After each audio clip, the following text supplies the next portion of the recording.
Alright, so I promised a update video on the steering column bearing. So, I got to looking at the mailman's here again. That's 2 in a row. I got to looking at drawings, manuals of how this assembly looks. So what there actually is this is the bearing, right? That sits, you would have to remove from here out, and the bearing sits on the shaft.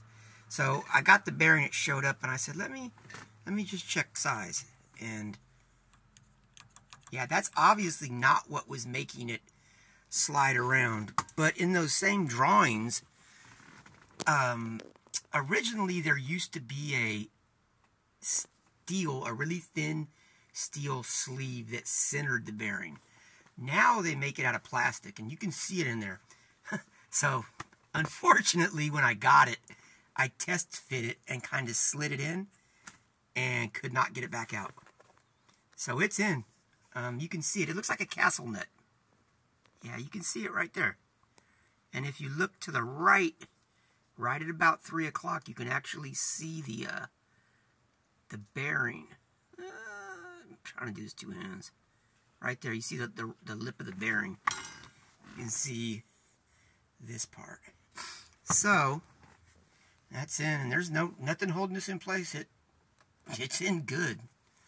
That said, trying to fit the spring, trying to fit